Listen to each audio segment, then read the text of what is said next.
Well, it's 2000 hours. So, good evening, everybody, and welcome to Nick's Wednesday night quiz live from my lounge, along with some Stormtrooper beer, which will be going down very nicely tonight. It's my first beer since Sunday, just about, I think.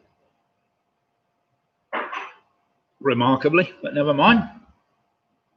So, it's been a lovely day today. We've been out with my granddaughter, took her to a little place near Rugby called Wrighton Pools. Very pleasant it was. We took a picnic with us and had a lovely day. Right then, let's see who is online tonight. Have I got anybody saying hello? Not as yet, but never mind. Do say something. Here we go. So Jed and Tracy have signed in. Good evening, Jed and Tracy. Hope all is well with you too and ready to do battle tonight. I know you did very well last Wednesday. I'll be reading the scores in a minute from last Wednesday's quiz and letting everybody know where they stood last week. So Ian Miller's just joined us. Good evening, Ian. So you haven't run off around the country at this. I know you were desperate to get back on Sunday, weren't you? I know you've been away somewhere, but never mind. Great to see you and online, and also Tina, Martin, and Tina have just joined us. Good evening to you too. Hope all is well with you. I was just mentioning my granddaughter. We picked her up from her second day at school from Dunchurch Junior School today, or preschool, whatever they call it these days. She's only 3 years old, so but she loved it, absolutely loved it. So only just round the corner from you, Martin and Tina. So anyway, let's see how you fare tonight. Mike Yates has just joined us. Evening, Mike. Hope all is well with you. Yes, there wasn't, I know Si's quiz wasn't on last night, so it gives you a chance to catch up and keep quizzing in the quiz world. Let me just run through some of those scores from last week, by the way. It was fairly close, but not that close, I suppose, in the end. We had in first place last Wednesday with the Quizzy Rascals on a fantastic 60.5 points. God knows how they managed 60.5 points, because I think they got 10 on the last round, which I didn't think was possible, but they did. Then we had split the difference for second on 60 points, and then a very close third place with PRS on 59 points. And then other notable appearances, we had Aid the Lovely One on 58 points, and a little bit further down the field, I think in 7th or 8th equal place, we had Jed and Tracy on 53, the famous 5 on 53. And Home Alone were on 55 points. So well played to everybody that were in the points last week. Let's see how we all fare tonight. We've got, as usual, 6 rounds. We will start, round 1 will be just entitled Wednesday the 16th. I think we've all got the hang of how we do that. I'll give you the initial letter, as in the word Wednesday. The numerals 1 and 6, followed by the T and the H for the 16th. So possible 13 points available in the first round. Right, we'll just have Mick and Bev join us. Good evening, Mick. Bev, hope all is well with you too. Raring to get away. And look forward to seeing you a little bit later in the week. Right, I've just had Vanessa Hughes join us. Good evening, Vanessa, from Burton. Sunny Burton-on-Trent. I expect you've had a nice day there as well. It's been very warm here. We've had temperatures certainly up in the mid-20s today. And it was very pleasant until about 6 this evening, when suddenly it got a bit cooler and a little bit windier. My daughter Lydia's just joined us. I was wondering where she got to, my quizmaster, my whatever you call a helping hand, so to speak. So it's quite nice to see you, Lydia. I've already emailed you the quiz, so Lids will be on the case now. She'll get her computer going, away we go. So good evening to Andrew Lewis. Evening, Andrew, and so hope all is well with you too. From sunny Yelvertoft, I trust you've been out today and had some fun. I don't know whether you've been out for a walk or in a lovely area, lovely neck of the woods around there.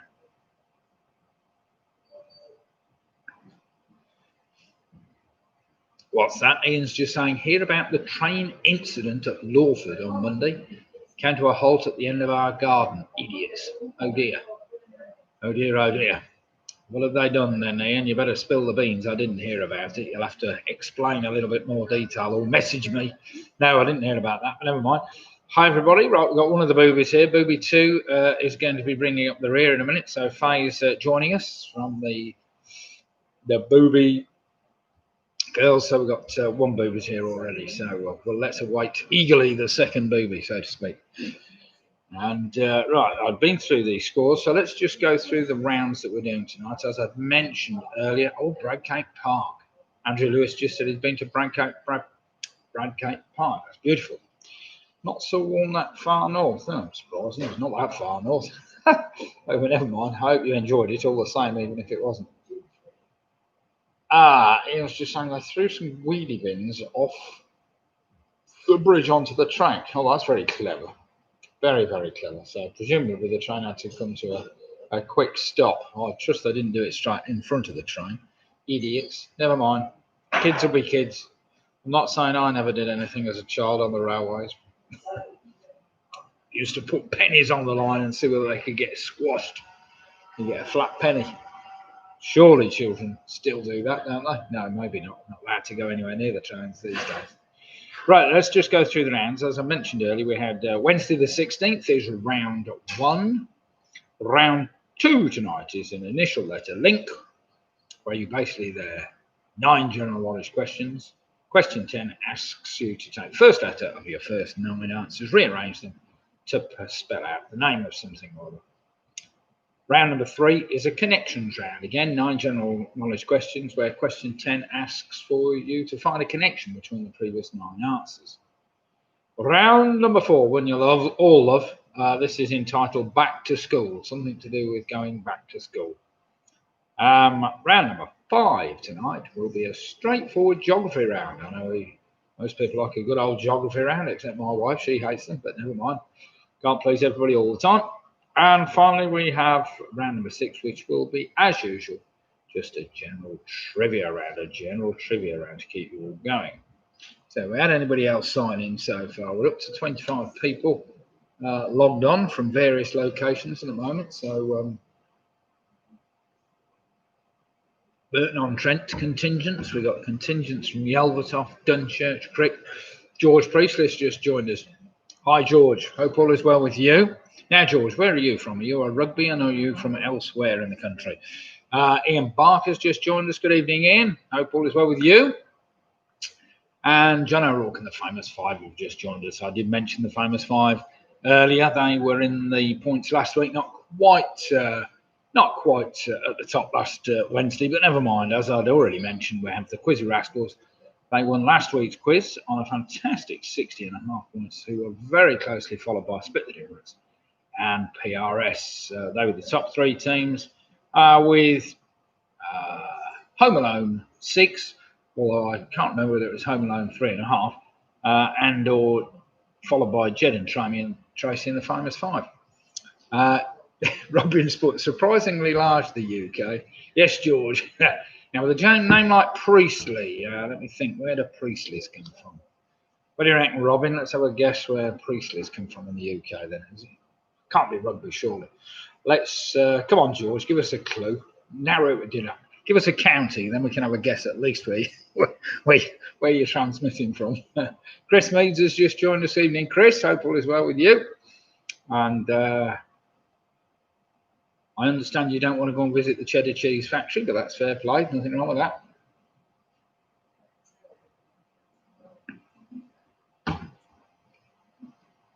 Oh yes, our quiz team that we used to quiz with, by the way, just for everybody's information, this we're off on a little trip out to Wells in Somerset just for a couple of days, but we'll be back to do some quizzing on Sunday. So it's just a little trip out for our quiz team, as we haven't been together. In fact, we haven't sat in a pub doing a quiz for ages, so we thought we'd just go away instead. Never mind.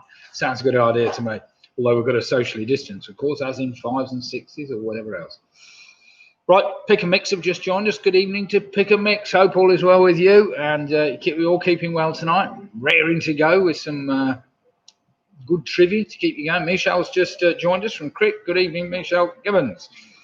Neon Groves, hi from Rory and Georgia in York. Loving your quizzes. That's what I like to see. We were in York only a few weeks ago, and we loved York, and it's a great, great city. And yeah, I'm glad you're enjoying them, and And I'll be interested to know how you've come across my quizzes, whether you've just seen it on YouTube or whatever, I don't know. But nice to see you all, and certainly the York contingent add another dimension to the quiz, which is excellent. Jackie Skip, hi all, tell Faye the clever one out of the Booby Girls has just arrived. So the Booby Prize girls, we have now got their the brains, so to speak, have just arrived. Or I think Faye might take umbrage with that, but never mind. At least the two of them are a team now and taking part. So we have 33 or 33 logins so far from around the country and elsewhere. Obviously, some are multiple teams, some are just single people. But it's great to see so many people still enjoying the quizzes and doing it. Let me just run through the rounds again briefly for you. We've got 5 minutes before we start tonight's quiz. Tonight's quiz will start with a round entitled Wednesday the 16th, Wednesday the 16th. Round number 2 is entitled an initial letter link. Round number 3 is a connections round. Round number 4 is entitled back to school. Round number 5 is a very straightforward geography round, and round number 6 is a general trivia round. Matthew's just signed in. Good evening, Matthew. Hope all is well with you and family. And he's asking me how the power generation. Well, power generation for September so far has been pretty good. So let's not say otherwise, because yes, it's been pretty fair power generation. But my car will be fully charged now, ready for I'm going away tomorrow for a quick trip there and back, see how far it is. So I needed to get the car charged up, but it's fully charged now. So that was all done on solar power today, which has got to be good. Now, wait a minute. Ian Miller just said, hope a couple of friends from Woolston are playing. Ian and Lynn, they might play without making comment. Oh, well, just get them making a few comments. You never know. From Woolston. So if they are taking part tonight, Ian and Lynn, great to see you on board, and hope you're going to enjoy tonight's quiz. See whether you can beat Ian. That's the important thing. Unless he's, of course, unless he's playing alongside you, which I doubt. But we'll have to see. Right, we've got Graham and Jane Gifford have just joined us. Good evening, Nick and Lydia. Jane and Graham signing in from sunny Cambridge. Let's hope they're all right. You're going there and back. That's lucky. Yes. Unfortunately. It was an old saying my dad used to say. Where are you going? Well, we're just going there and back, see how far it is. That's what he used to say when we used to go out on a Sunday drive. Do you remember those things, Robin? When your dad used to take you out on a Sunday drive? That's a long, long time ago. It's only because it was the only chance of the week he ever got to drive the car, but never mind. Oh, yes. Right then, as I'd mentioned earlier, we had a number of teams in the points last week. Quizzy Rascals won last week's quiz on a fantastic 60.5 points. Well, that's not bad going out of a possible 63. We had Split the Difference in second place on 60 points, closely followed by PRS on 59 points. They were followed by Aid the Lovely on 58 points. And then we had a few other teams bring up the rear, so to speak, all in the 50s. We had Home Alone on 55, Famous 5 on 53, and we had Jed and Tracy also on 53 points. So anybody that were in the 50s were doing remarkably well last week. Right, now got 40 unique logins at the moment following us. So without further ado, I'll bring up my quiz, make sure it is shrunk down to the correct size so I can read it at the top of the page. Your first round tonight, as I said, is Wednesday the 16th. So your first answer must start with a W, as in Wednesday. But we'll just wait until the top clock ticks away until we get to 2015 and we'll start our quiz. So make sure, everybody, you've got your drinks to hand, any nibbles that you have at hand. Oh, there's only 2 of your team. Well, I've had Chris is on, isn't he? Oh dear, Chris, you haven't logged on yet, apparently. Obviously, some of the multiple teams, when you've got 5 or 6 team members, it's sometimes a bit tricky to get them all zoomed together. No, that's true. Steve's just joined us. Good evening, Steve. Hope all is well with you. Says hello from Steve Hills and Dexter. Evening, Dexter. Team captain Dexter tonight? I hope so. Oh, wait a minute. Michelle's just saying, has the York team tried the The Acorn Pub Quiz in York. You never know, there might be Acorn Pub Quiz regulars, Michelle. I don't know. You've asked the question, so let's see whether they'll give you a reply. So, you Yorkites, what do you call them? Yorkists. You Yorkists, or Yorkies, whichever you like. Do you ever done the Acorn Pub Quiz in York? Michelle's asking. She's obviously done it, you see. But there we have it. Right then, it's ready to get going. So, Home Alone 6 are here. Glyn and I are in Whitby with a very dodgy connection. That's a shame. And Sarah's just joined us from sunny Worcester. Good evening, Sarah and Russ and the team. Hope you're all well, keeping well. We'll give it a go. We usually do quizzes on campus at uni. Oh, I see. Right, here we go then. Come on, let's get going. It is now 2015, so eyes down looking. We have 45 of you now online from various parts of the UK. Let's see if we can get up to 50 as we get into round one. So, question number one, round one. What medication is commonly used to treat blood clots, such as deep vein thrombosis and pulmonary embolism, and to prevent stroke in people who have arterial fibrillation? So, what medication is commonly used to treat blood clots, such as deep vein thrombosis and pulmonary embolism, and to prevent stroke in people who have arterial fibrillation? It's just a one-word answer I'm after. It's a type of medication. You could call it a type of drug, but I couldn't find any reference to it being called a drug, so I put a medication down and made it easy. Question number two, even starting with an E. This is a bit more testing. Who was usually considered the last king of the House of Wessex, ruling from 1042 to 1066? That might help you a bit. So who was usually considered the last king of the House of Wessex, ruling from 1042 to 1066?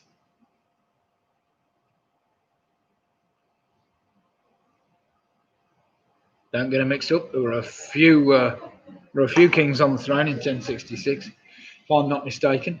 Right, question number three. This is a testing question. Arguably the most important meal of the day. What do you call breakfast in Spanish?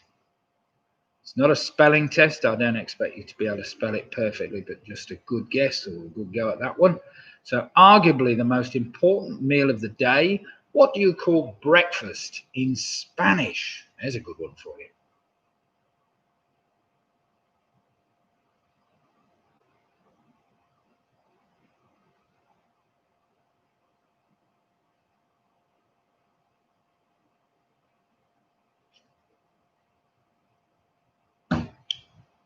I'm giving the Stormtrooper a second chance tonight. I had this on Sunday and didn't think a lot of it. It tastes a little bit better tonight. That's probably because I haven't had a beer since Sunday, so never mind.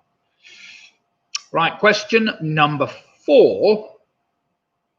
This will suit physicists and mathematicians. Derived from the Latin meaning dwarf, what name is given to a prefix which denotes a factor of 10 to the minus 9? So question 4 again. Derived from the Latin meaning dwarf, what name is given to the prefix which denotes a factor of 10 to the minus 9? I suppose it helps if you understand the question. Some people will be going, what the hell?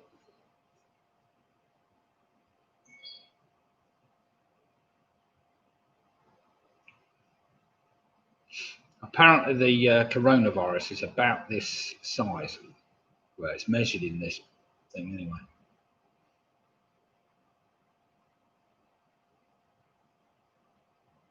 Question number 5, another medical question. Used as an emergency treatment for anaphylactic reaction, what is the common registered trademark name given to the epinephrine?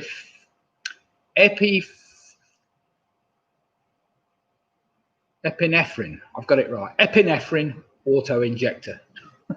Damn, should have got that right first time. So used as emergency treatment for anaphylactic reaction, What is the common registered trademark name given to the epinephrine auto-injector? They couldn't call it that, could it? Too long. And that starts, of course, surprisingly, with the letter E.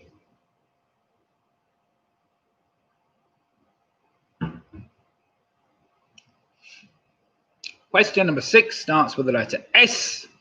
At a distance of just 9.5 miles, what is the closest city to Stonehenge?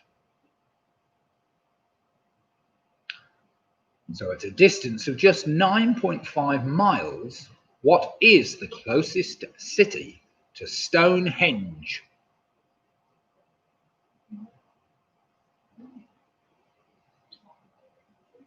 Well, then none of them chatted.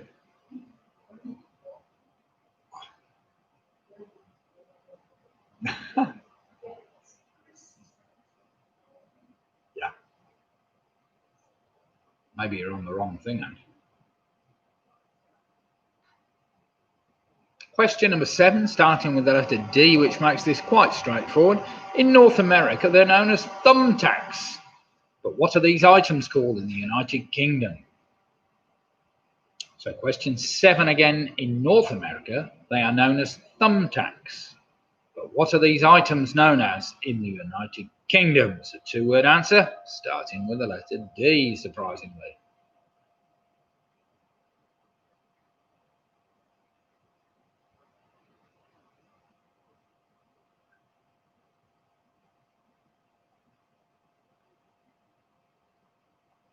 Question number 8, in which country would you find Mount Aconcagua, the highest mountain in South America? Aconcagua. So I'll have to pronounce that. I don't know why I put things down I can't pronounce, but never mind. So in which country would you find Mount Aconcagua, the highest mountain in South America? And that starts, surprisingly, with the letter A.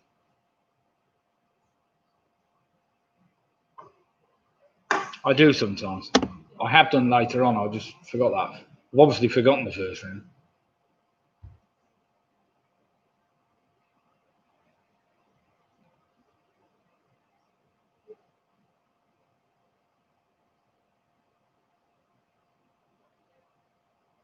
Question number 9, starting with the letter Y, which should help you somewhat. What is a genus of perennial shrubs notable for their rosettes of evergreen, tough, sword-shaped leaves and large terminal panicles of whitish flowers?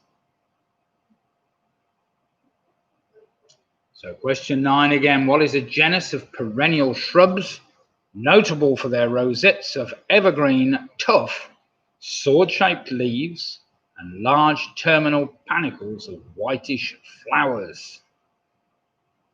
Just a one-word answer, starting with the letter Y.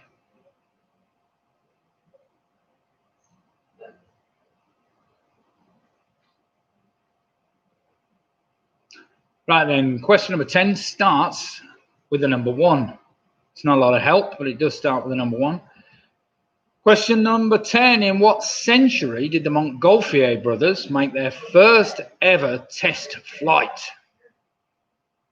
So in what century did the Montgolfier brothers make their first test flight?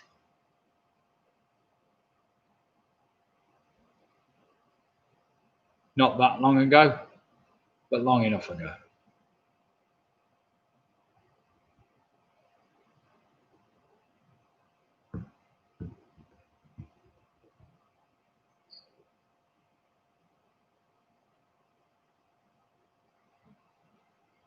Question number 11, straightforward, starts with the number 6. How many seconds were gone in the title of an American action heist film starring Nicolas Cage? So question 11 again, starting with the number 6. How many seconds were gone in the title of an American action heist film starring Nicolas Cage?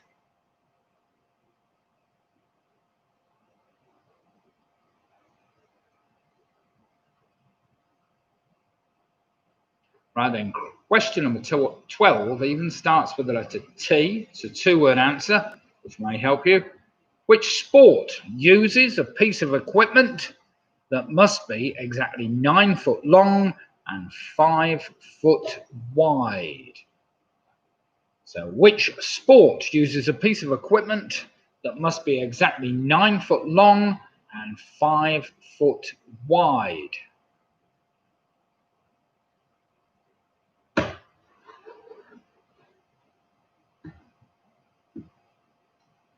Although surely they must do a metric equivalent, I don't know. Maybe not.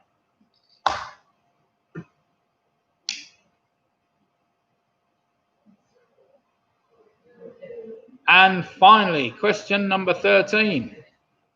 In the world of the internet, what do the letters HTTP stand for? Three-word answer I'm after. And finally, in the world of the internet, what do the letters HTTP stand for? And there we have it. There's your first round. Didius put all the questions in the right-hand side, especially with the ones I couldn't pronounce correctly. And I hope you can still hear me from sunny Whitby. I hope the internet hasn't failed too many times. It might have done, of course, which doesn't help whatsoever. I hope you're enjoying yourselves in Whitby anyway. It'll be a lovely day today.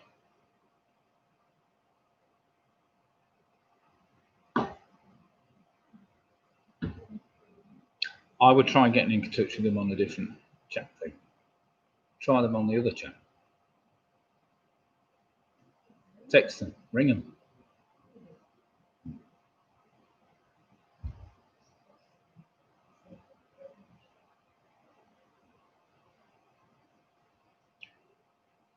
Right then, everybody, I think it was a straightforward round. The first letters of all your answers should spell out Wednesday, the 16th. Wednesday, the 16th.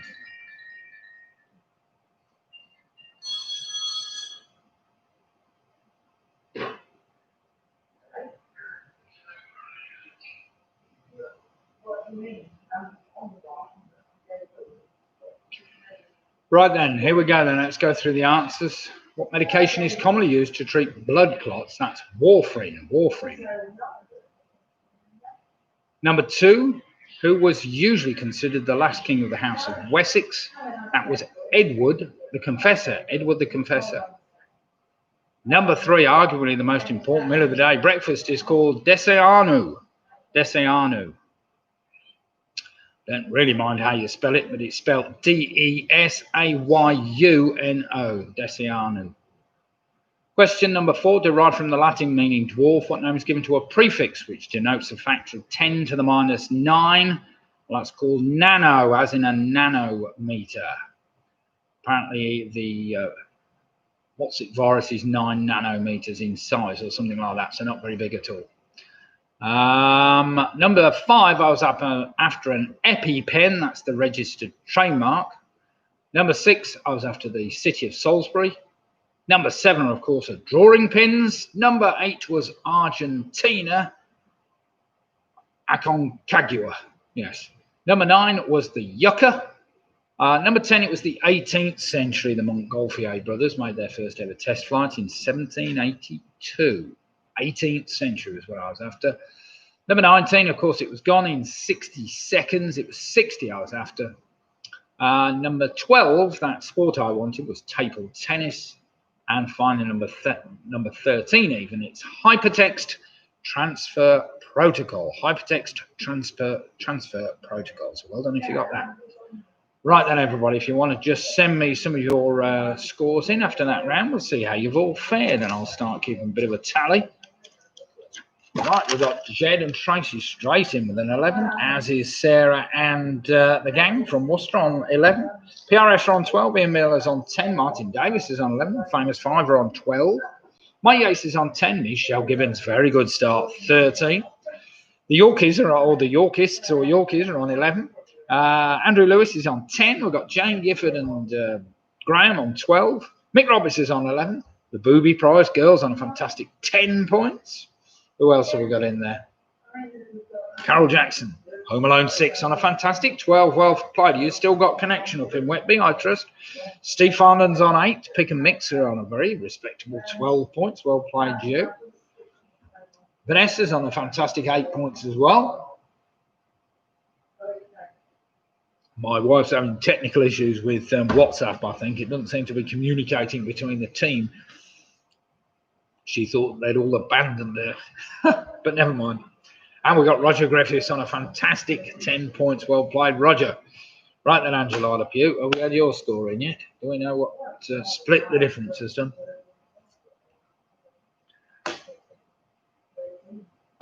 You what? All right. Okay, yeah, better put that down. Right then, round number 2 tonight is what's called an initial letter link. An initial letter link. 9 general knowledge, 10 questions on general knowledge where the answer to the final question can be spelt out by rearranging the first letters of the first words in the first 9 answers. Angie Pugh's just put split the difference on 13, so they've yet to drop a point.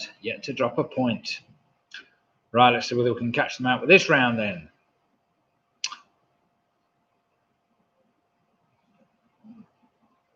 So question number 1, based on the nurse Matilda character by Christiana Brand, who played the title role in the 2005 film Nanny McPhee?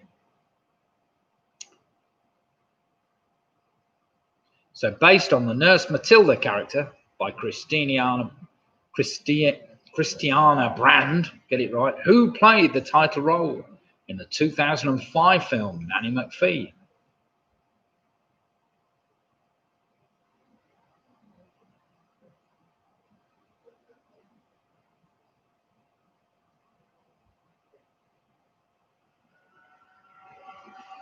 Question number 2 is a bit tricky. Which luxury fashion brand has a logo known as the Equestrian Knight, which was developed back in 1901?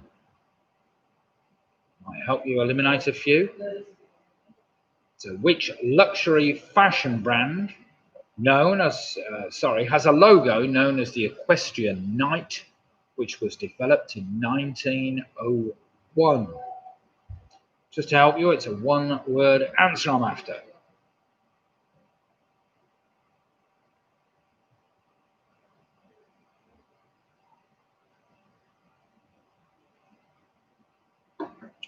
Question number 3. This was a good old game if ever there was one.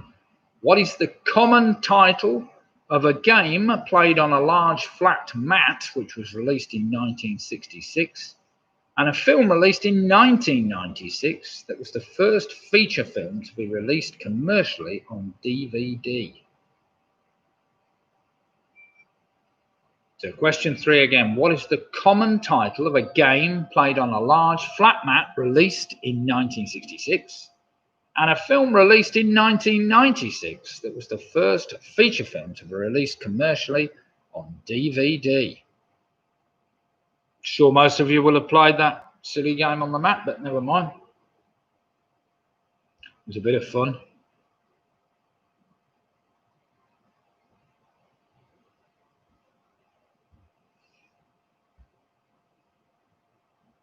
Question number 4. Pretty straightforward. How many legs do most species of arachnids have? So question 4 again. How many legs do most species of arachnids have?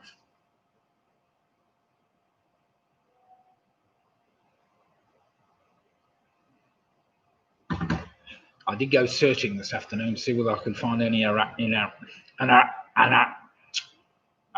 without 8, and there are 1 or 2 with 6 legs apparently.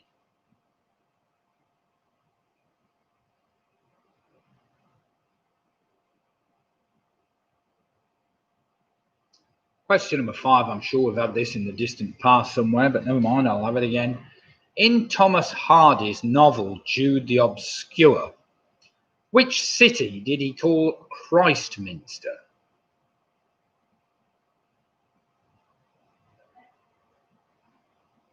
Yeah, sorry, Ian. I'm struggling. Probably because I've been dry for 2 or 3 days. Question number 5 again. In Thomas Hardy's novel, Jude the Obscure, which city did he call Christminster?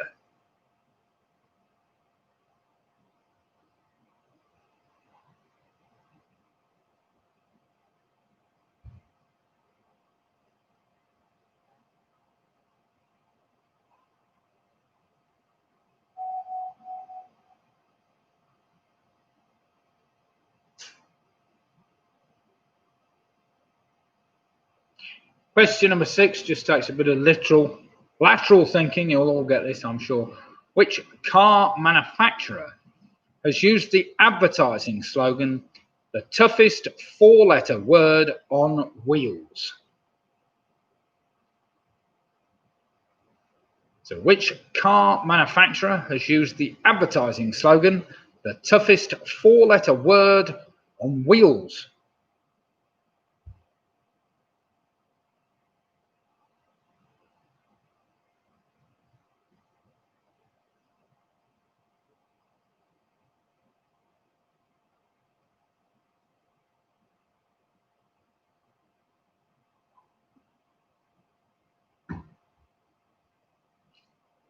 Question number 7 is a football question.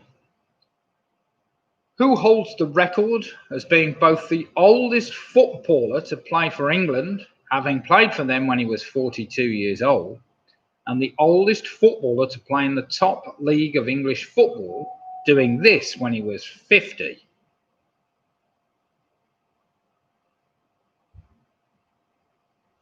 So question 7 again. Who holds the record as being both the oldest footballer to play for England, having played for them when he was 42, and the oldest footballer to play in the top league of English football, doing so when he was 50? That is some feat to keep going until you're 50. Well, I played football until I was about 50. Never did get any better. Question number 8. Which planet in the solar system is named after the Roman god of wealth and agriculture? So question 8 again. Which planet in the solar system is named after the Roman god of wealth and agriculture?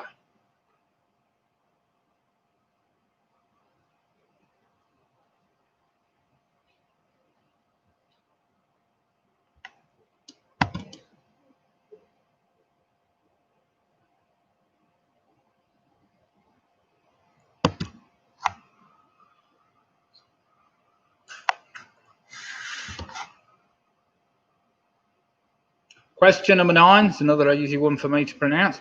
Featuring in the TV series Killing Eve, first broadcast in 2018, by what one-word name is the character who was born Oksana Astankova better known? So question number 9 again. Featuring in the TV series Killing Eve, first broadcast in 2018, by what one-word name is the character who was born Oksana Astankova better known?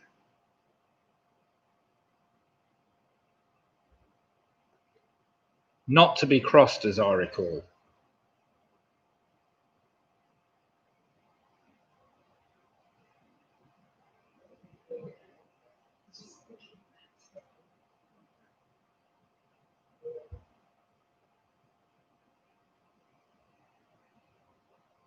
And finally, question number 10. It's an interesting fact, this actually. I didn't realise this, but the first letters of the first words in the previous 9 answers can be rearranged to spell the name of which famous person who was the largest single shareholder in the Walt Disney Company until his death in 2011. And it's a 2-word answer I'm after.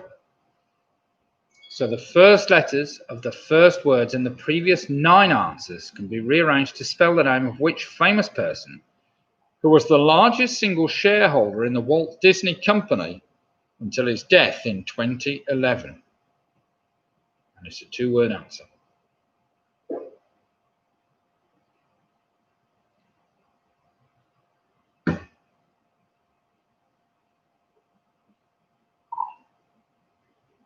Right, we'll give it just a little while whilst you contemplate those and fill in any missing gaps you might have.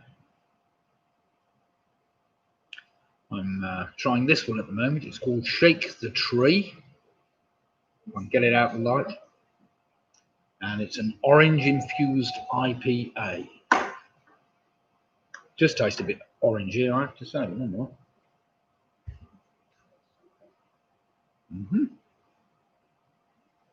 Ian's saying his choice of drink tonight is on Portofino gin, slice of lemon, Mediterranean mixer. Very nice.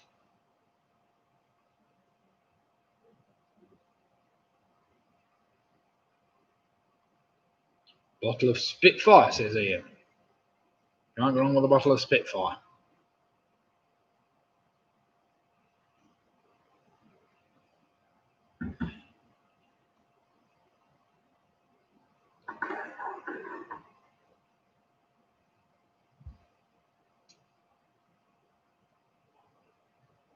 Right then, everybody. Have we had long enough? Does anybody need any longer or not?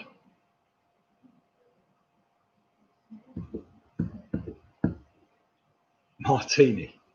I said, bought it for the wife, but I'm drinking it as much. Lol. When you're enjoying it, Ian, it doesn't really matter, does it? A couple of teams have asked for a little bit longer to try and work this one out.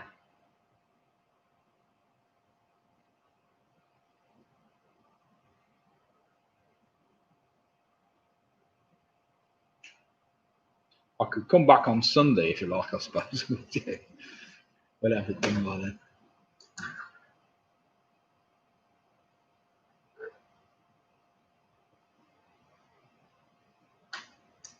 Well, I used to hate it. Ate it in the pub on a Thursday night when our mate Kevin Starkey, he'd do one of these rounds, similar kind of thing, and he would.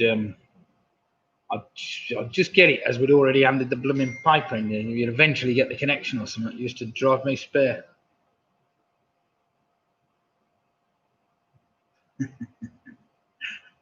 They put all sorts of rubbish on, don't they, though? Robin, you get all sorts written on there. Galactic Pale Ale, great.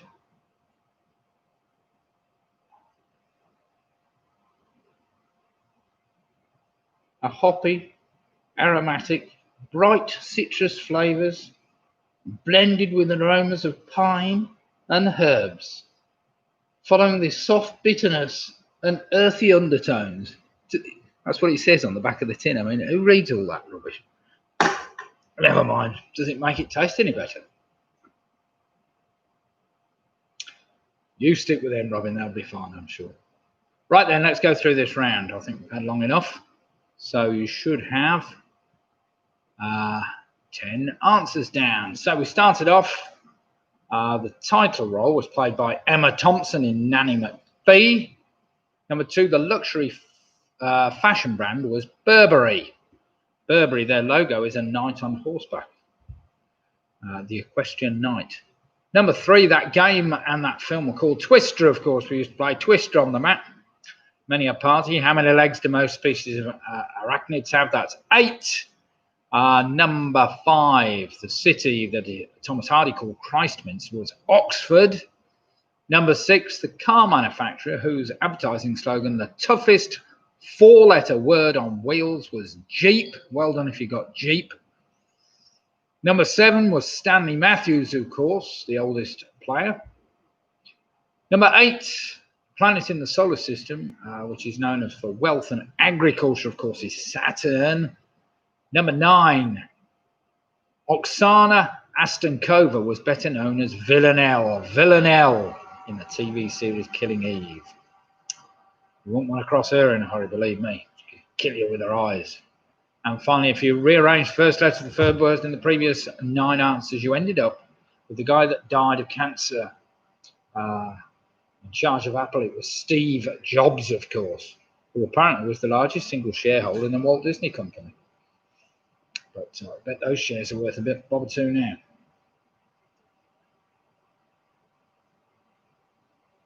Right then, everybody, let us see how we are faring. We have Graham Gifford and Jamie 21. We've got Jed and Tracy on 19. We've got Sarah and the gang on 18. Michelle's now on 22. Well played.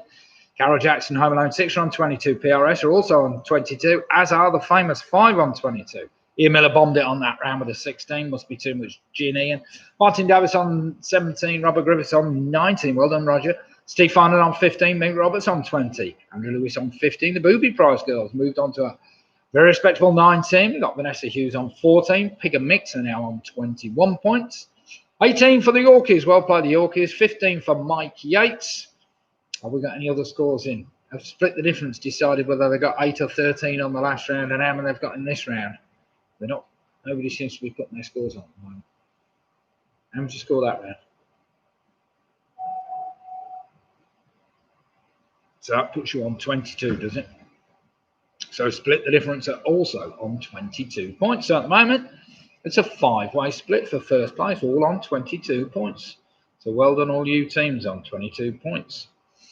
Right, round number 3 tonight is a connections round. Again, 9 questions in general knowledge, plus a final question asking for a connection between the previous 9 answers. So if you're really clever, you can work out the connection before we've even got there.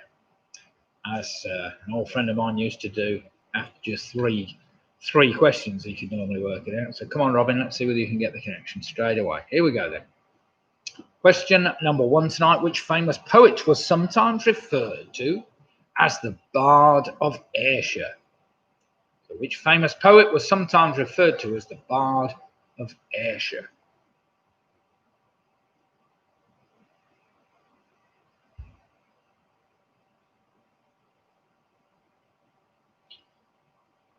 My wife will definitely get that one as we cycled and stopped right outside his house in here. Shouldn't be too tricky, that one. Question number 2. The 2018 film King of Thieves, starring Michael Caine, was based on a real-life burglary that took place in 2015 in which area of London? Very famous heist, so to speak.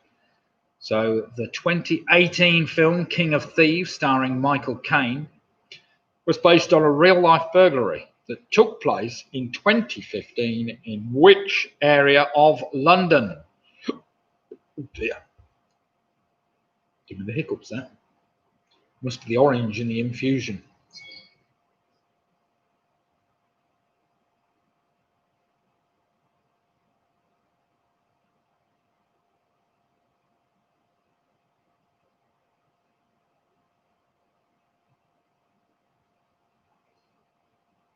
Question number 3. I've seen these, never had one as far as I know, but never mind.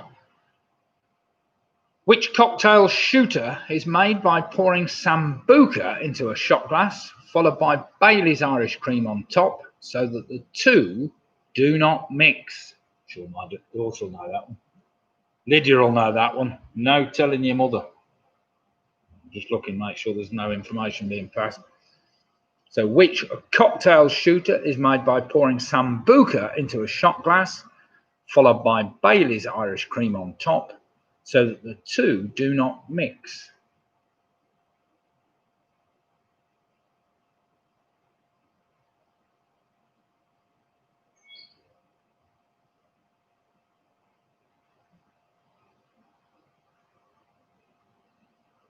Question number 4. I'm sure most of you get this if you can remember. Featuring in a brand name of a popular brand of matches, who is the goddess of the hearth, home, and family in Roman mythology?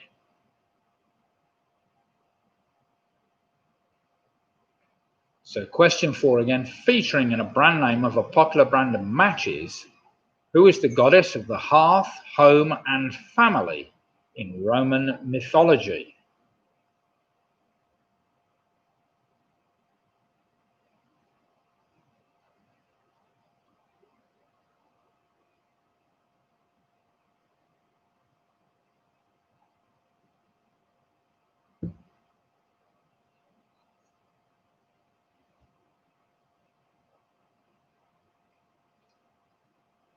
Question number 5.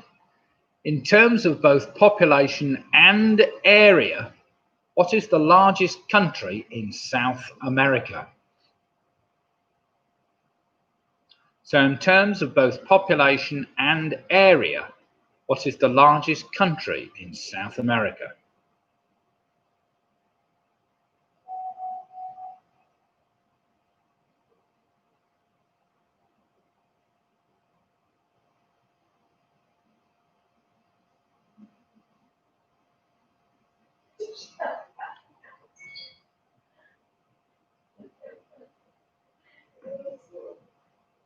That's a shame, Ian.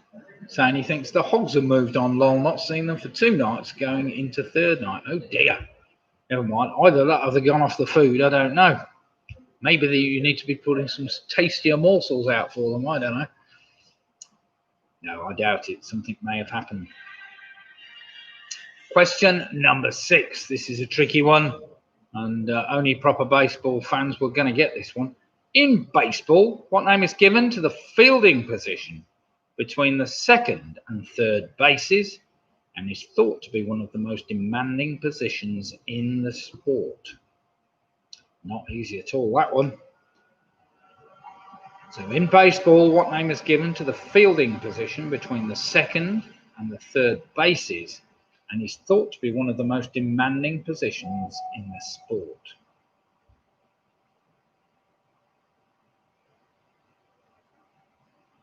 I'm not expecting many teams to get that one, but we'll see.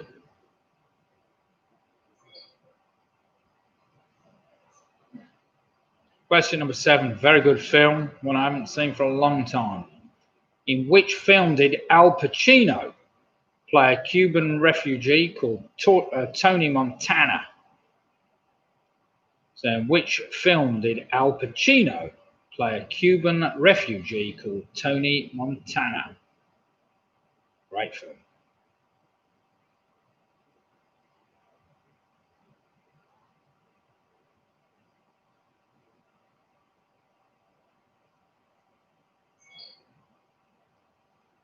Well, the orange-infused beer is kind of going down all right.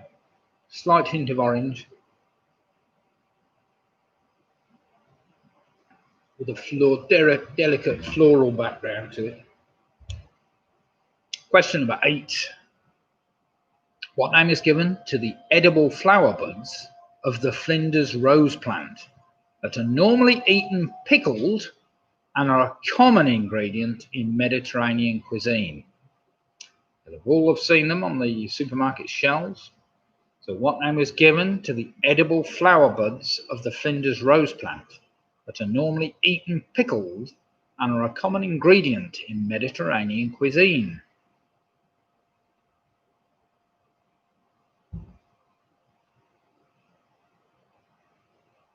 There's a good one for you.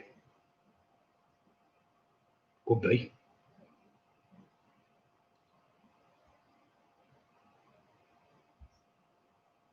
We'll say no.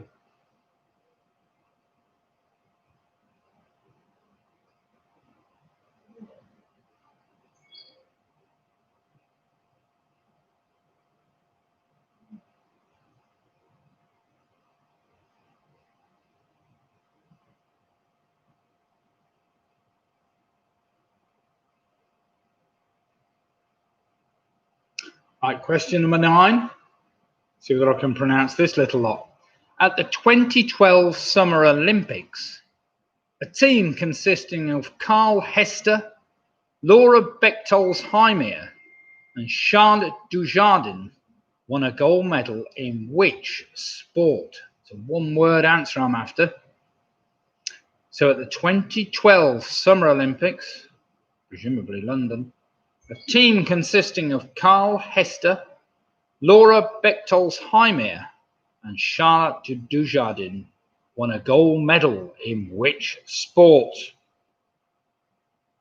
There's probably only one sport with names like that they're going to compete in.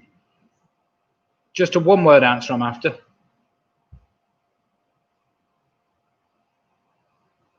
And finally, of course, question 10. What is the connection between the previous 9 answers? What is the connection between the previous 9 answers? You need to see what you've got written down and see whether you can come up with any connection between them.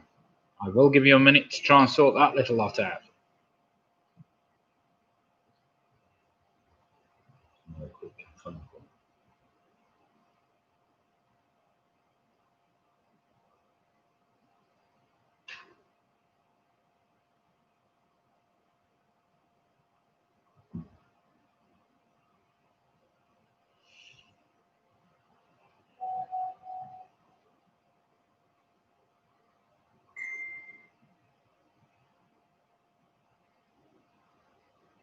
Right, after you've worked that little lot out, round number 4 tonight is called Back to School, Back to School.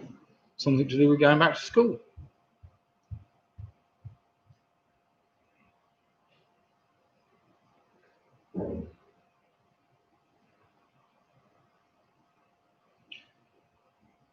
As is always the case with connections round, look carefully at the answers you've got written down. See whether you can make a connection between them.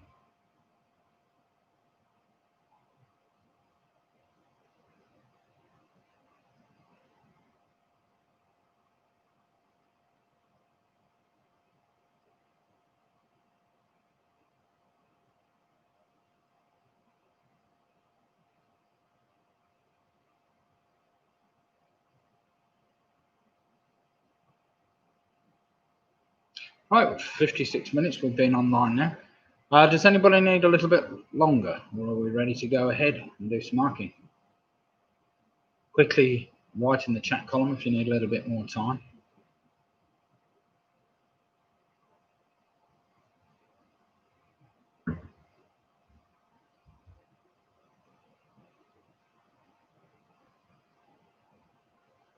Right, let's go with the answers then. Here we go. This is the connections round. We started off with the famous poet I was after, the Bard of Ayrshire, was better known as Robert Burns. Number 2, of course, that district of London where that burglary took place was Hatton Garden. Hatton Garden. Number 3, that mix of Sambuca and Baileys is known as a slippery nipple. A slippery nipple. Number 4, Vesta was the Roman goddess of the hearth, home, and family. It's also a brand of Swan Vesta, of course. Number 5, in terms of both population and area, the largest country in South America is Brazil by a mile.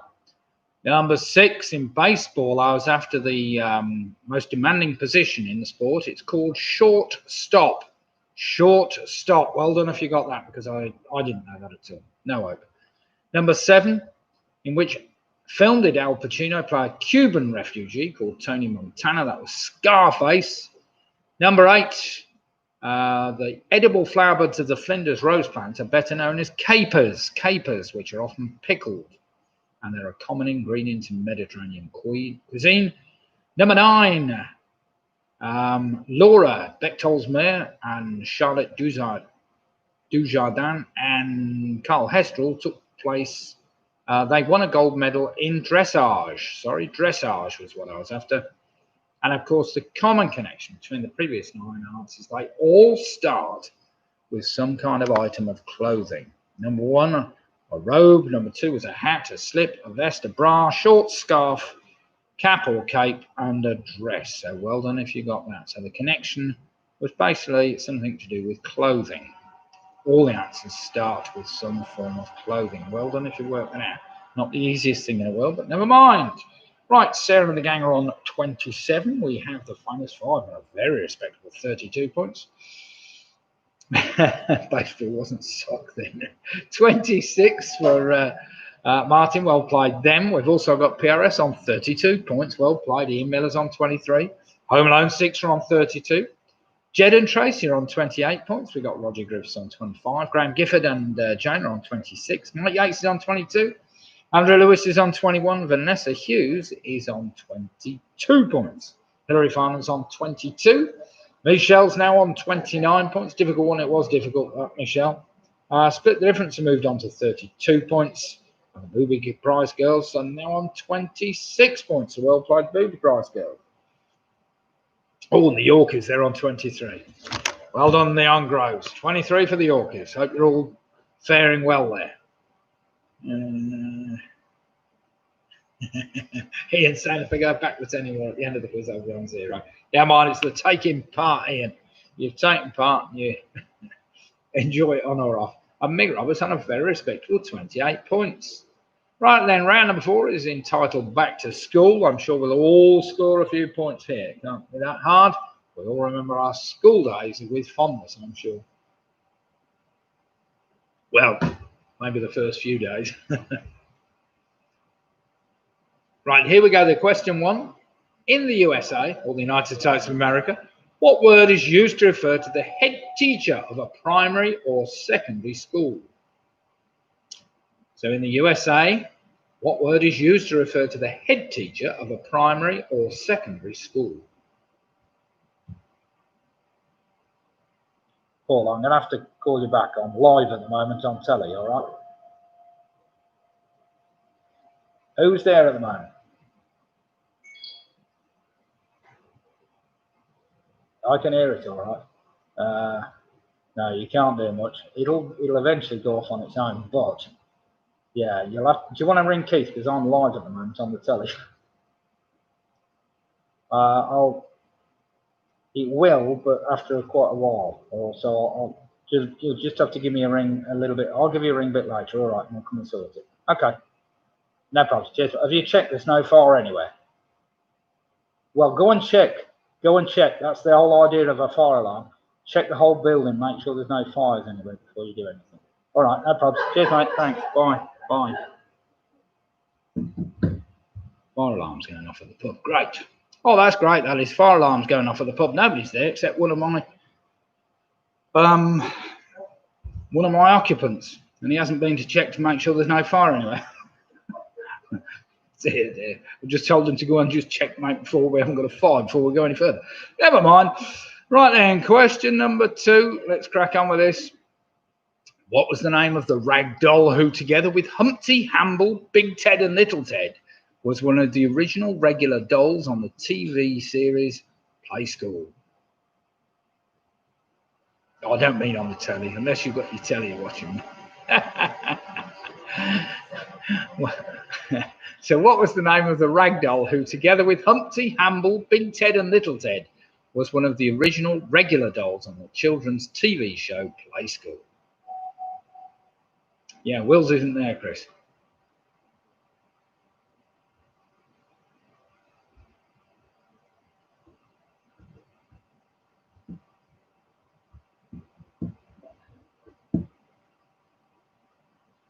Question number 3.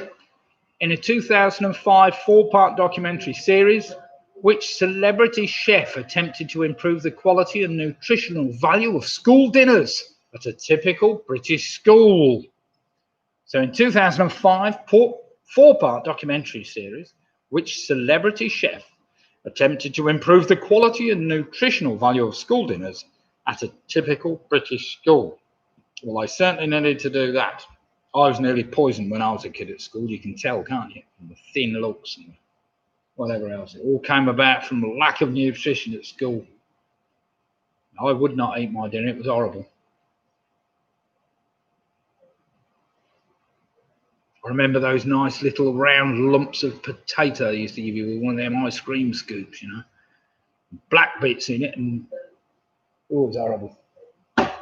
Those. Question number 4. Which of the following UK Prime Ministers did not attend Eton Public School? I'll give you the choice. Was it John Major, David Cameron, or Boris Johnson? So which of the following UK Prime Ministers did not attend Eton Public School? I'll give you the choice. Was it John Major, David Cameron, or Boris Johnson?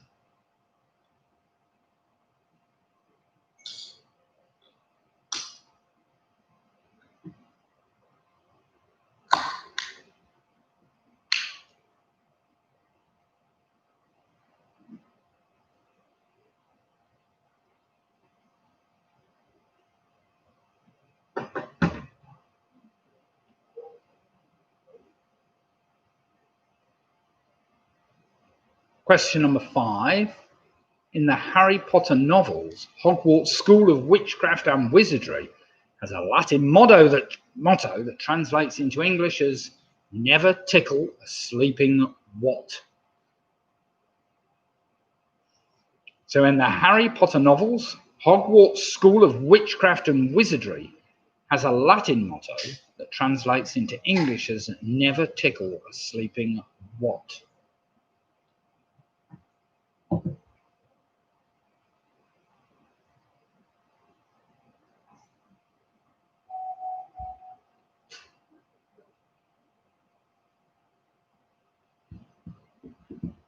Question number 6. Dedicated to the training of Lipizzaner horses, in which capital city is the Spanish riding school based?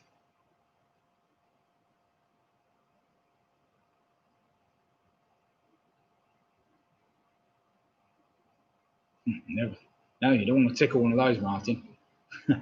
So, dedicated to the training of Lipizzaner horses, in which capital city is the Spanish riding school based?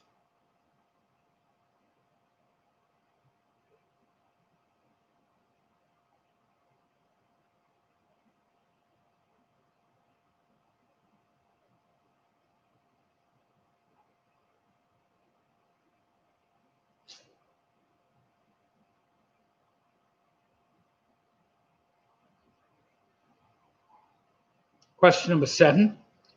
Arguably the oldest continuously operating school in the world, the King's School is a 13 to 18 mixed independent boarding school situated in which cathedral city near the River Stour? I threw that in there to obviously help you. So, arguably the oldest continuously operating school in the world. The King's School is a 13 to 18 mixed independent boarding school situated in which cathedral city near the River Stour?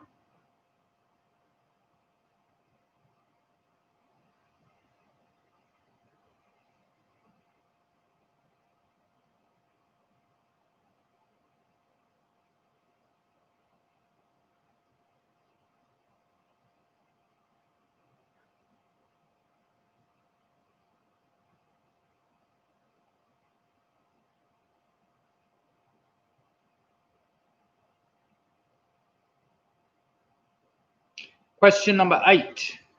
Which boarding school for girls was created by Ronald Searle and first appeared in a magazine in 1941 before going on to feature in a number of comedy films? So question 8 again. Which boarding school for girls was created by Ronald Searle and first appeared in a magazine in 1941 before going on to feature in a number of comedy films?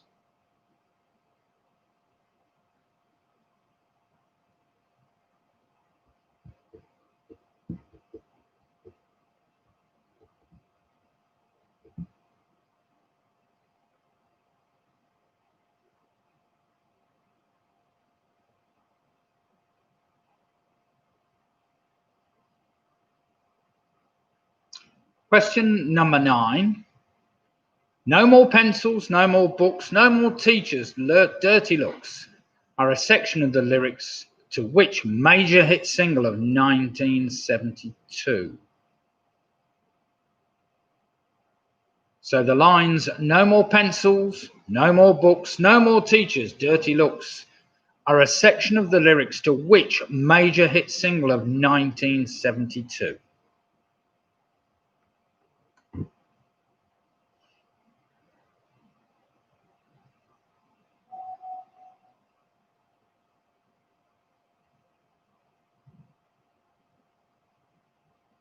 And finally, question number 10 in this back to school round. With more than 900 episodes, in what decade was University Challenge first aired on British television? So, with more than 900 episodes, in what decade was University Challenge first aired on British television? I will let you just have a minute to get those ready while I ring the pub back, make sure it's not been burnt down.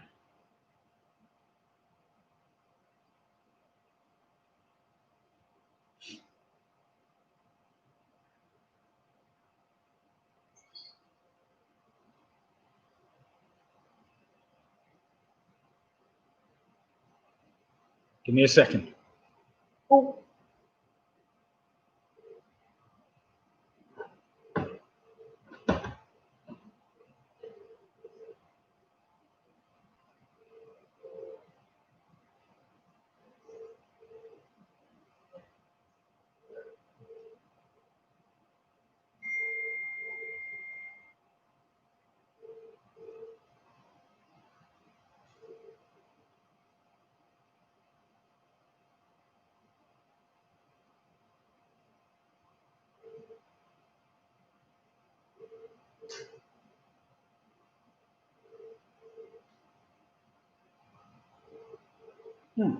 Everybody's ringing their phone. Reverse. You all right, mate? Has it gone off or not? That's right. You turn it to the... Good lad.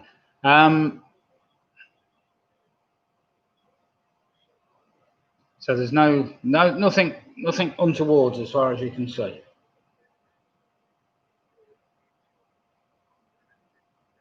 Fine. All right. No, that's fine. There'll be one of the detectors somewhere, obviously. Now you should be able to restart it, of course. So you can probably switch it back on now and see whether it resets. If it goes off straight away again, you'll have to just leave it off, right? But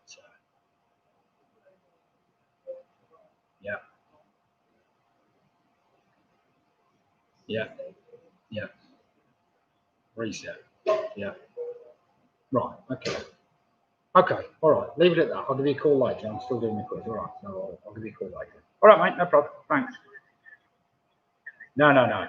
You're lucky. Cheers. All right. All the best. Cheers, mate. Thanks. Bye. We have no fire, I don't think. It's all right. Sorted. Right then. Round number 5. Oh, no. I haven't done any marking, have I? Come on, let's do some marking. Round 4. That was a dead easy back to school round. We started off. Question number 1. What word is used to refer to a head teacher? That's called a principal, of course.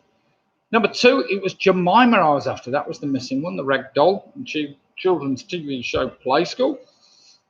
Number 3 was Jamie Oliver, of course. Number 4, it was John Major that didn't go to a public school. He went to a comprehensive school, Rutlish School. Number 5 was the dragon, of course. Never tickle a sleeping dragon. Number 6, the Spanish riding school is based in Vienna.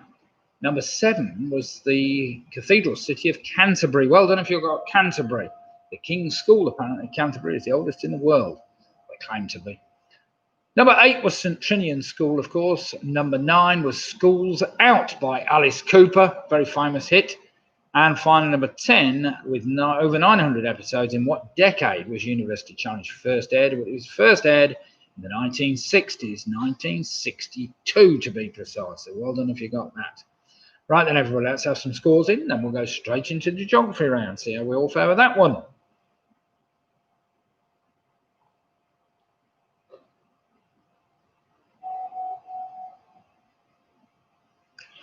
Right, we've got Jed and Tracy on very respectable 36 points. We've got Roger Griffiths on 34. We've got Graham and Jane Giffen on 35. Michelle Gibbons on 38. Email is on 32. Martin Davis is now on 34, alongside Sarah and Russ from Worcester on 34. Mike Yates is on 30. The famous 5 moved on to 41 points. Well played them.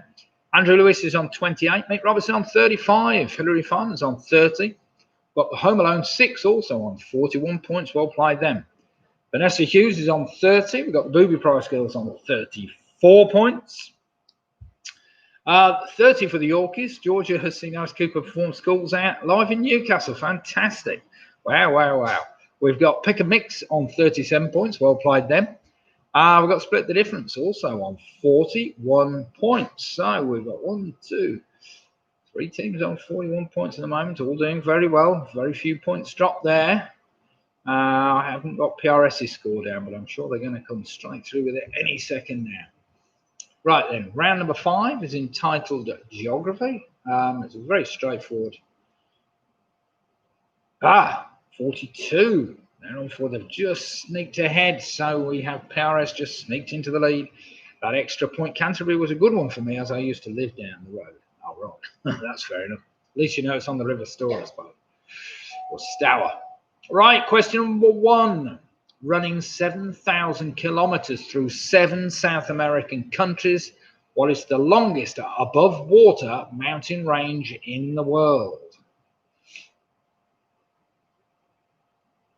So running 7,000 kilometers through 7 South American countries, what is the longest above water mountain range in the world?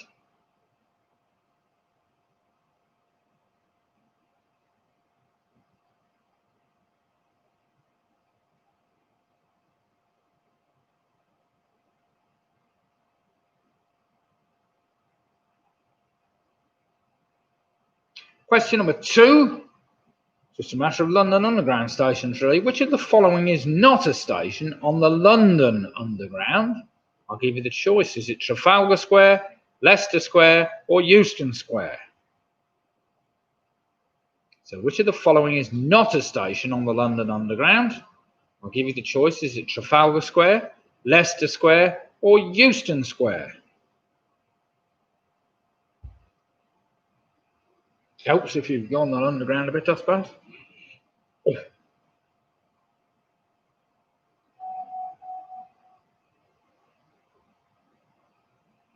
Question number 3.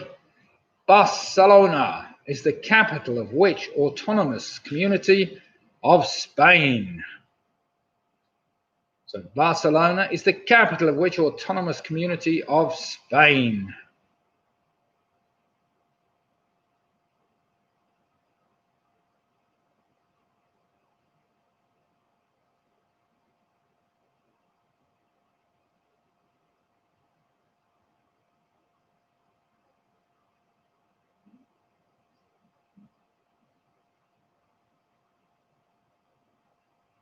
Question number 4. Shame we haven't got our Blackpool friends with us tonight, but never mind. Blackpool is the only town in the United Kingdom to have how many piers, apparently? So Blackpool is the only town in the United Kingdom to have how many piers?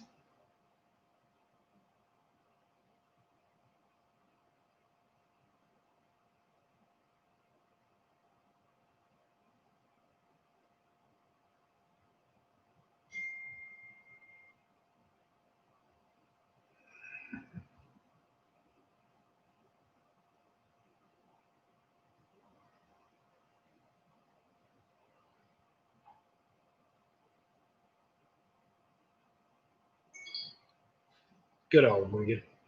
Question number 5. Featuring in the names of 2 African countries, what is the second longest river in Africa? So featuring in the names of 2 African rivers, what is the second longest river in Africa?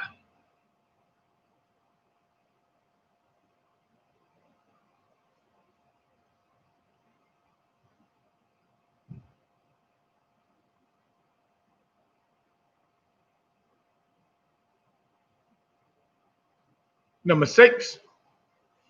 Pretty straightforward geography as well. Located in the eastern section of the country, what is the capital and largest city of Afghanistan?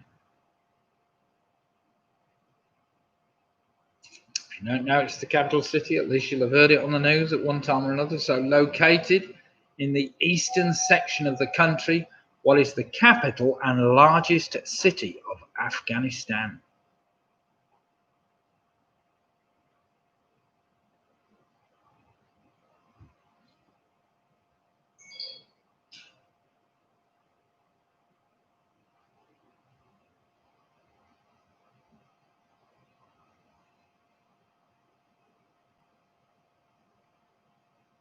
Now, question number 7 is a bit trickier. Need to think back a bit for this one. So referring to how close it is to the international date line, which island territory of the USA has the unofficial motto, "Where America's Day Begins"?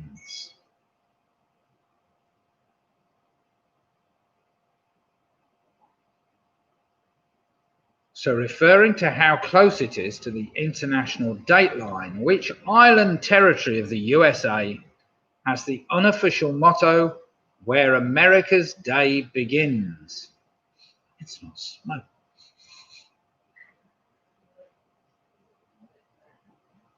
Better not be my house burning now.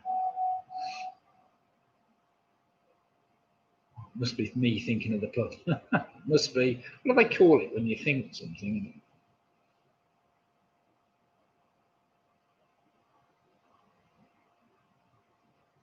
Question number 8, also an American question.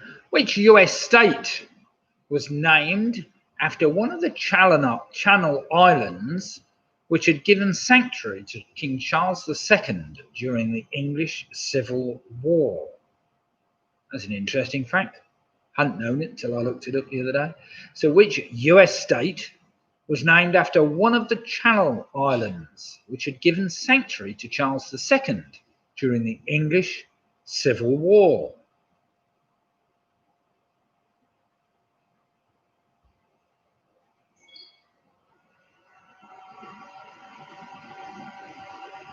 You don't have to go very far for that one, do you, if you know your Channel Islands?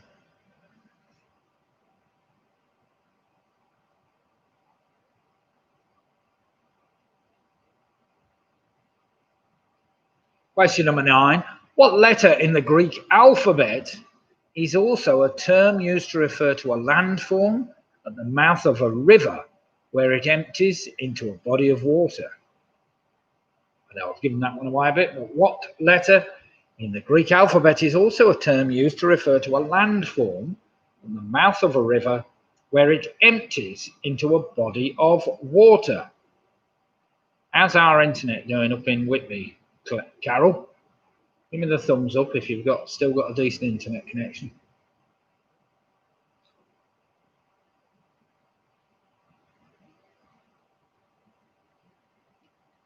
And finally, question number 10, just about.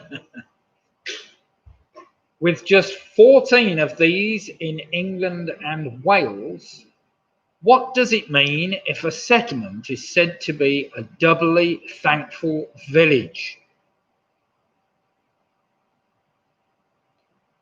So with just 14 of these in England and Wales, what does it mean if a settlement is said to be a doubly thankful village?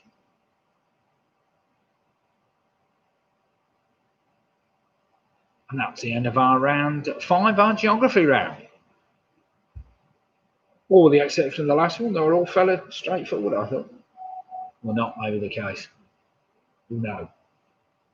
That island territory. Right, I'm just going to celebrate the fact that the pub appears not to have...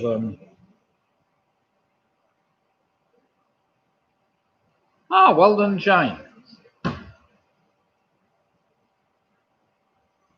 You live in Toft with Steve. Is it Toft or do you live in Hardwick? I don't know. I think you probably live in Toft, don't you? Just round the corner.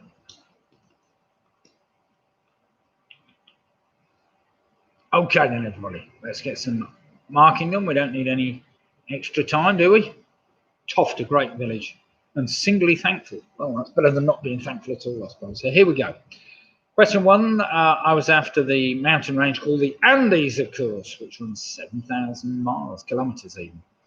Number 2, which of the following was not a London Underground station? That's Trafalgar Square. Number 3, Barcelona is the capital of Catalonia. Number 4, Blackpool apparently has 3 piers. God knows how they keep all that going, but never mind.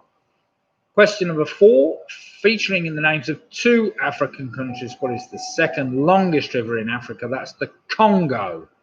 The names, of course, are in the country's Democratic Republic of Congo and the Republic of Congo.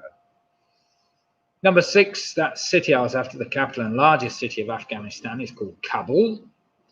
Referring to its proximity to the international dateline, the island territory I was after is known as Guam. Guam, that's G-U-A-M, Guam.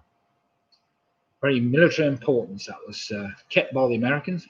Question number 8, of course, there are not many of the Channel Islands that are named after a US state. It's New Jersey, of course, New Jersey I was after for that. Apparently, King Charles II was crowned in Jersey, which I found amazing, but never mind. Or there's something about that. Anyway, coronation or crowning on Jersey. Question number 9, of course, is a delta. And finally, number 10, a doubly thankful village basically means that everyone there who went to fight in World War I and World War II all returned safely, which is quite a miracle, really. So, doubly thankfully village means everybody that comes back from World War I and World War II safely. So well done that. Right then, everybody, let's have some scores in, see how we've all fared. I think the tricky one was Guam, I expect, but we'll see how you've done. So we've got Jed and Tracy on fantastic 45 points. Well applied them. Sarah from Worcester and Russ are on 41. We've got the Yorkies or the Yorkists on a fantastic 37 points. Graham Gifford's now moved on to 45. Roger Griffiths on 44. Martin Davis is on 41. We've got Andrew Lewis on 37. We've got Ian Miller on 39. Hilary Farners on 37.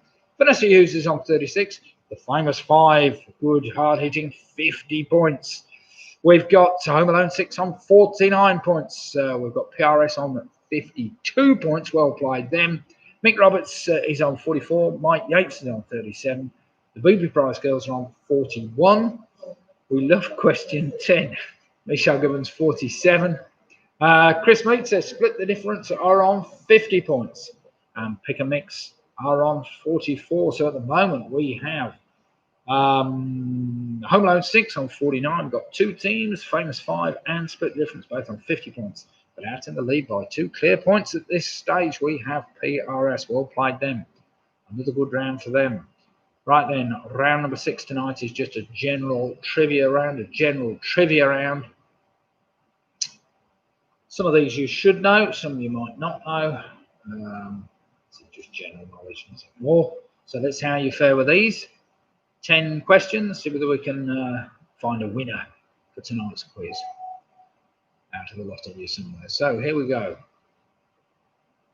Question number 1. Which of the following fictional characters suffers from ophidophobia? I'll give you the choice. Is it Peter Pan, Indiana Jones, or Don Quixote? And they all suffer from a phobia. So which of the following fictional characters suffers from ophidophobia? I'll give you the choice. Is it Peter Pan, Indiana Jones, or Don Quixote?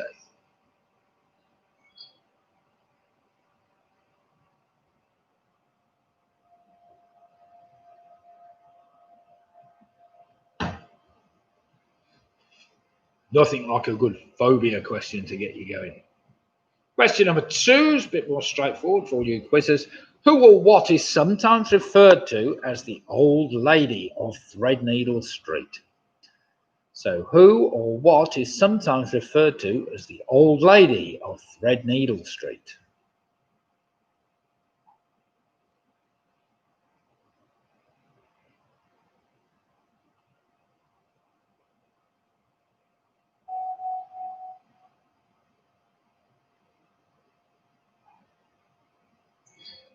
Question number 3. Might take a bit of thinking this. What is the most populated country in the world to have a name ending in the letters or the 4 letters land, L-A-N-D? So what is the most populated country in the world to have a name ending in land?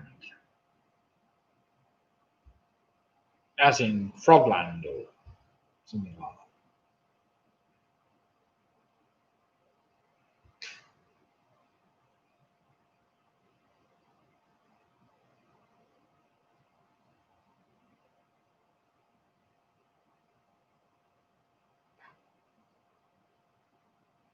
Question number 4. Who was certain to score, according to the lyrics of the hit single 3 Lions 98 by Baddiel and Skinner and the Lightning Seeds? So who was certain to score, according to the lyrics of the hit single 3 Lions 98 by Baddiel and Skinner and the Lightning Seeds? Da, da, da, da, da. I'm sure Robin don't want me to sing it. Da, da, da, da, da, da.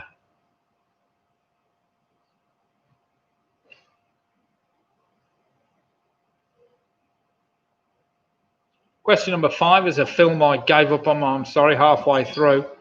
I'm sure a few of you will tell me it was brilliant, but never mind. Question number 5, with 4 in total. Which film won more Oscars than any other film at the Academy Awards ceremony held on March 2018, 2 years ago? So with 4 in total, which film won more Oscars than any other film at the Academy Awards ceremony held in the March of 2018? It's a film I have watched, but I gave up halfway through it. And I'm sure that's of no help to anybody.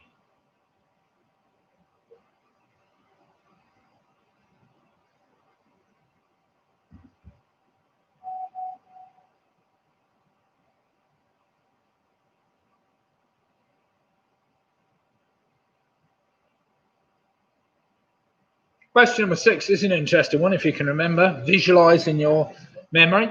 Which of the following wasn't one of the roles that the members of the pop group Village People dressed up as in the video for their hit single YMCA? I'll give you the choice. Was it a sailor, a policeman, or a cowboy? So question 6 again. Which of the following wasn't one of the roles that the members of the pop group Village People dressed up as in the video for their hit single YMCA? I'll give you the choice. Was it a sailor, a policeman, or a cowboy? So which one of those wasn't one of the roles that they didn't dress up as? It's a bit of a tricky one, that. Bad news when you can visualize it in your head and you still can't get it right. I'm sure there was an Indian in it somewhere, wasn't there? Question number 7. The Hindu god Ganesh is depicted as having the body of a human and the head of what type of an animal?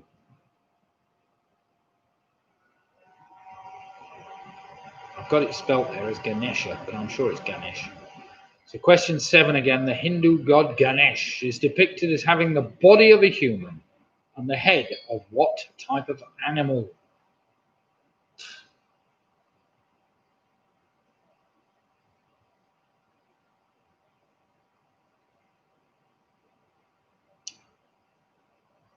Question number 8 for all you gamblers. In Texas Hold'em poker, which of the following hands ranks higher? I'll give you the choice. Is it 2 pairs or 3 of a kind? So in the game of Texas Hold'em poker, which of the following hands ranks higher? Is it 2 pairs or 3 of a kind? They're always tricky as well.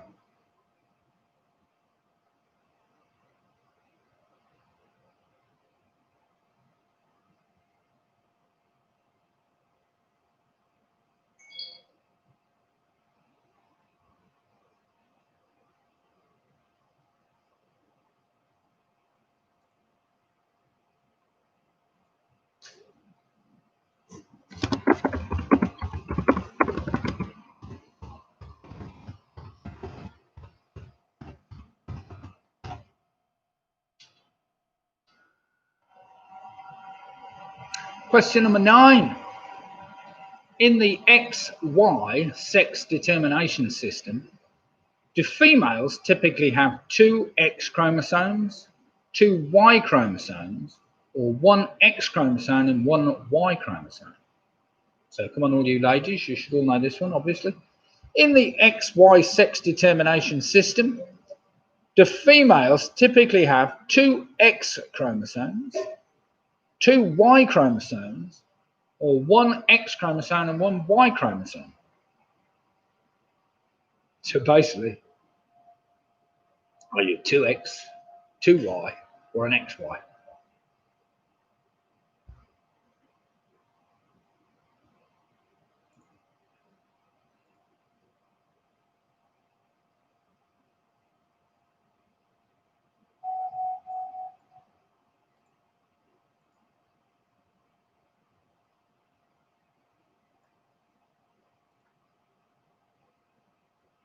And finally, put you all to bed tonight.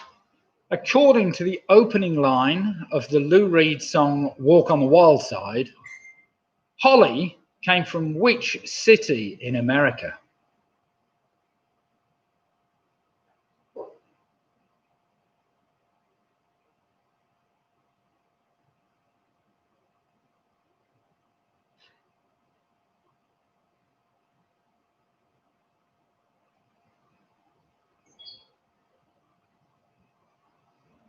So according to the opening line of the Lou Reed song Walk on the Wild Side, Holly came from which city in America?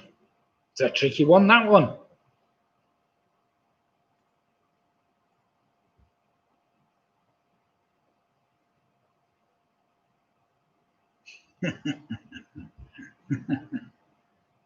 You might be on the right lines there, Roy. Australia might have 4x.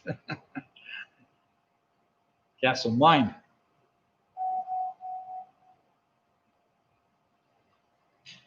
Dig, that was an awful beer, really, wasn't it? Castlemaine 4x. Remember it well. Right then, everybody. Thanks, everybody, for taking part tonight. Let's do some marking in a minute. Most of those were fairly straightforward, so you can have a go at least you can have a go at all of them, can't you? And we can let's see who the winners and the losers are. So, are we ready to do some marking? Have we got answers in for everything? Has everybody got an answer down?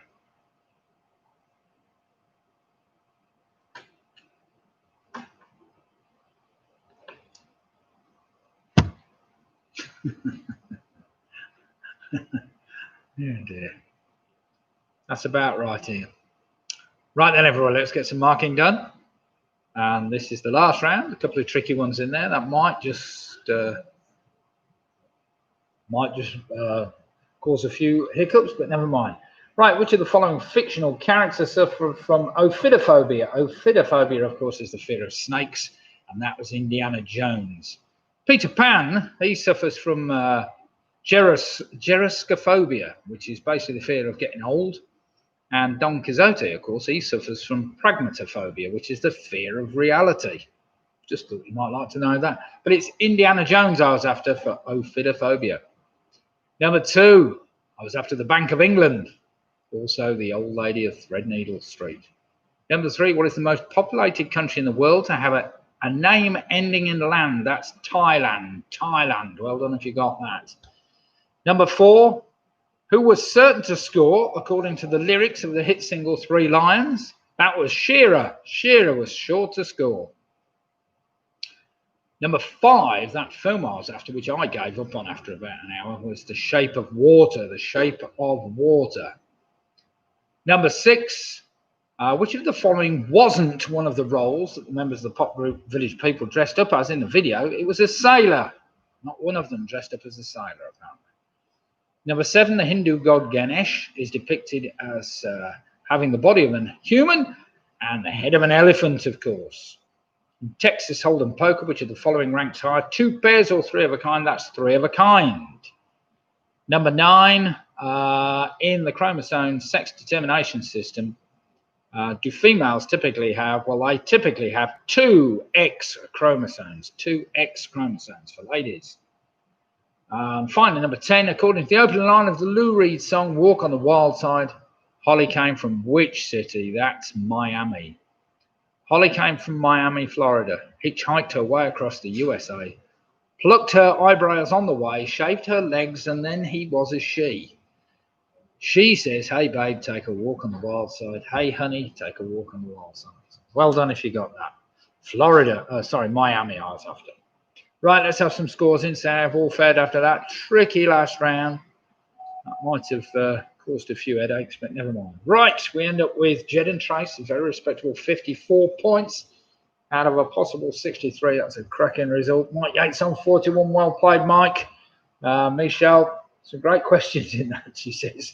They ended up on 54 points. Well played then. PRS on 60 points. Well played, PRS. Sarah and the gang, good night to Worcester. Hope you're all done. Well, you've all done pretty well. 48 points. The Giffords on 53. We've got Roger Griffiths on 50. Larry Farnham's on 43. Martin Davis, final score's 48. Could do better. Mick Roberts on 50. Well played, Mick. John O'Rourke, famous fiver, on 57. Vanessa Hughes on 41. We've got Andrew Lewis on 42. Home Alone 6 on 57. We've got Pickamix on 51. Split the difference on 59 points. Well played them. Boobly Prize Girls, well played you as well on 49 points. And we've got the Yorkies. Great quiz. Thank you on 42 points. Well played the Yorkies. And let's hope to see you again some night. Good as normal. Well played, Jed and Tracy. Well played, Sarah. Thanks to Russ, James, and Joe. Sorry, James and Joe, I never give you a thanks, but thanks to you lot. Well done. Well done, PRS. Matthew Blood says thanks to us both, but PRS, you were the winners tonight. Well done. You actually only dropped 3 points in the evening, so that's some going. Right then, everybody, as you know, I do a Sunday night quiz. Sunday nights are a little bit more popular. I'm actually away for 3 days, but we will be back to do the Sunday night quiz. So all things considered, if the pub hasn't burnt down or something else hasn't gone wrong, we should be fine to get back and do the quiz on Sunday night. So I look forward to seeing you all then, and thank you all for taking part tonight. I hope you've enjoyed the contest. We've had some great scores in, some great general knowledge amongst all of you, and yes, let's see how we all fare on Sunday night. So Carol's asking which pub is on fire. I don't know. It's the I do know. It's the Victoria. The Victoria. Apparently, one of our people upstairs. He's decided to say that. Well, he said the alarm was going off. He didn't bother going and checking the pub, see where the fire was or anything. He just sat in his room with the fire alarm going off. But the probability is he set it off because there's a fire alarm in each of the rooms, you know. But we'll worry about that when I go and get the. I could set it off in the kitchen by cooking or something silly like that. But anyway, thank you all. Enough of my pub burning down. Hopefully it'll still be there at the weekend. And we will see you all on Sunday. So have a good few days. It's been a very good start to the week. I don't think the weather, I think we're saying high pressure is here to stay for a few days. So it should be fine. Clear weather. Won't be as warm as it was. But never mind. We will see you all at the weekend for those that want to really test themselves. It will be quiz number 50 when we get to the weekend, which is absolutely amazing. And thank you all for your support, because without you, we'd have no quiz. Well, without me, we'd have no quiz, obviously.